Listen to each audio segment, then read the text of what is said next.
Hey there, sports history fan. This is Arnie Chapman of the Football History Dude podcast, and I'm stopping by this show real quick to tell you about a couple of cool giveaways that we have going on here at the network. Both are autographed books covering various topics of the NFL. The first is The Point After: How One Resilient Kicker Learned There Is More to Life Than the NFL by ex-NFL kicker Sean Conley. It goes over his unique experience as a walk-on kicker at the University of Pitt after never playing high school football. And then it gets into some of his time playing for NFL teams and so much more beyond the gridiron. The other is from author Kevin Bryant. His book is titled Spies on the Sidelines: The High-Stakes World of NFL Espionage. This book started as a curiosity, kind of a passion project to understand everything revolving around, well, Spygate. But this put Kevin down a rabbit hole learning about all sorts of espionage that has occurred throughout the history of the NFL. Both permissible and often the illicit techniques of gathering intel to try to impact the outcome of the game. To sign up for your chance to win an autographed copy of one of these books, all you gotta do is head over to sportshistorynetwork.com/giveaways and sign up. That's sportshistorynetwork.com/giveaways. Again, check out all the other podcasts that we have in the Sports History Network as well. But now, back to your regularly scheduled journey to the sports history timeline. All good things have to start somewhere, and with football history, it started pretty much with one guy, and that is Parke Hill Davis. Parke H. Davis, a great historian, author, player, coach, did just about everything, and we have some links where you can even learn more about Parke H. Davis and his history coming up in a moment. This is the Pigskin Daily History Dispatch, a podcast that covers the anniversaries of American football events throughout history on a day-to-day basis. Your host, Darren Hayes, is podcasting from America's North Shore to bring you the memories of the gridiron, one day at a time. So as we come out of the tunnel of the Sports History Network, let's take the field and go no huddle through the portal of positive gridiron history with pigskindispatch.com. This podcast is part of the Sports History Network, your headquarters for the yesteryear of your favorite sport. You can learn more at sportshistorynetwork.com. Hello, my football friends. This is Darren Hayes of pigskindispatch.com. Welcome once again to the Pig Pen, your portal to positive football history. And we are going to celebrate one of the great people in the history of football. And he is so important that he basically started the history of football. He started recording it anyway, and that's Parke Hill Davis, Parke H. Davis, the great historian. This man is such an interesting figure from back at around the turn of the century up until the late 1920s and early 30s. He did just about anything. He played in the 19th century, played football, played for Princeton. He coached in major college football. Lafayette is one of the most famous teams that he coached for. We've talked about his Lafayette teams a couple times during our Football History Rewind episodes. And he also wrote an excellent book called Football, the Intercollegiate Game, wrote back in 1911, where he chronicled basically the first 40 years of the game of football. And he was the first one really to do that, to try to gather up all the information that he could, and he found it very important. As a matter of fact, at the preface of that book, Davis basically, in essence, says that, he did it because people look at baseball, which was very popular at the time, and it had statistics and statisticians and recorders and getting write-ups in the newspaper and yada, yada, yada, where football really didn't have that. And he wanted to try to come up with a way to have an official scorer or reporter to keep data on football games of the college level. There wasn't professional level back then in 1911.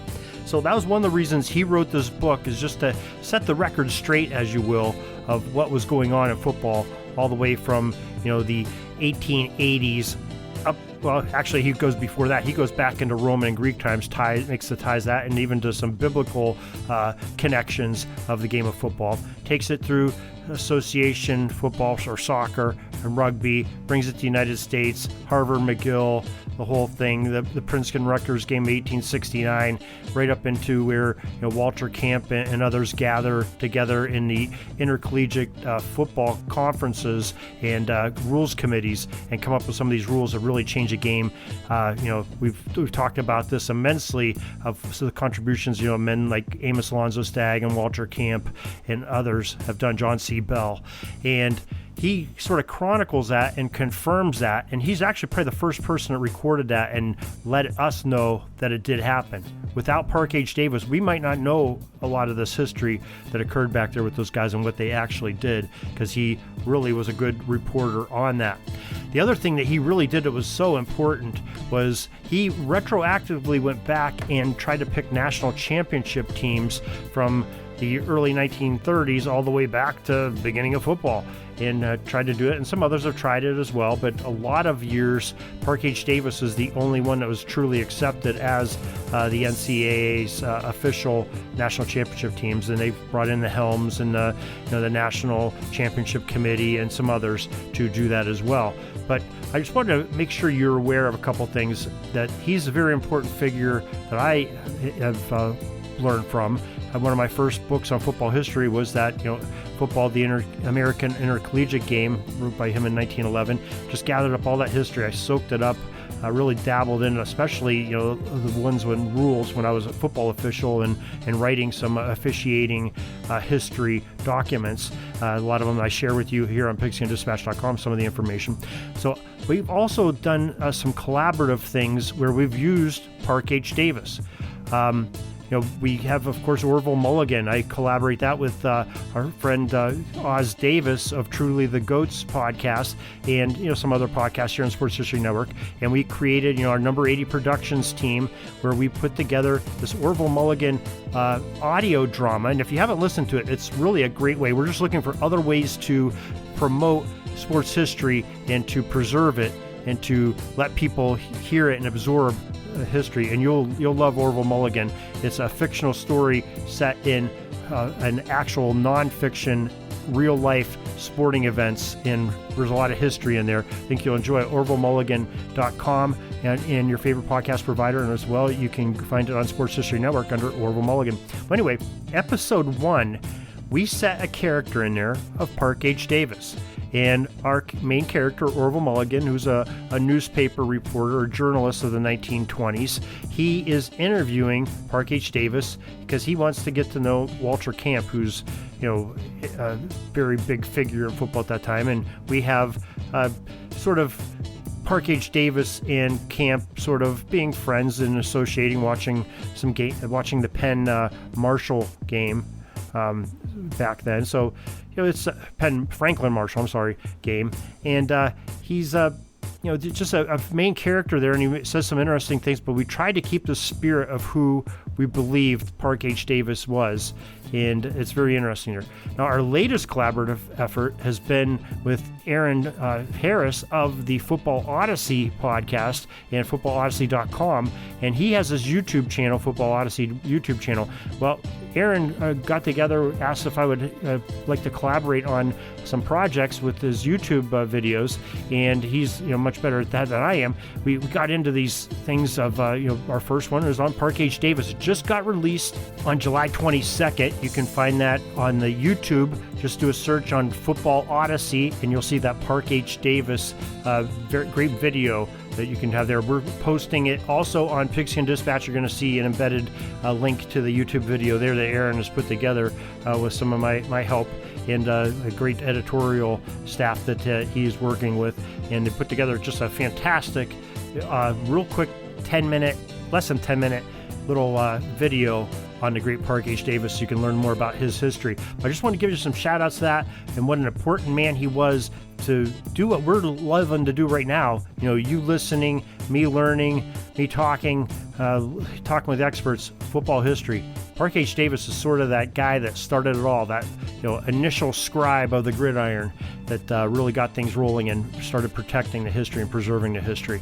So hope you enjoyed this little bit of history on Parke H. Davis. Learn lots more from Aaron Harris's video, and also check out Orville Mulligan and see if you agree with our depiction of the great Parke H. Davis in that episode 1 of Orville Mulligan titled After You've Gone. Till tomorrow, everybody, have a great gridiron day. That's all the football history we have today, folks. Join us back tomorrow for more of your football history. We invite you to check out our website, pigskindispatch.com, not only to see the daily football history, but to experience positive football with our many articles on the good people of the game, as well as our own football comic strip, Cleat Marks Comics. Pigskindispatch.com is also on social media outlets, Facebook, Twitter, Instagram, and don't forget the Pigskin Dispatch YouTube channel to get all of your positive football news and history. Special thanks to the talents of Mike and Gene Monroe, as well as Jason Neff for letting us use their music during our podcast. This podcast is part of the Sports History Network, your headquarters for the yesteryear of your favorite sport. You can learn more at sportshistorynetwork.com.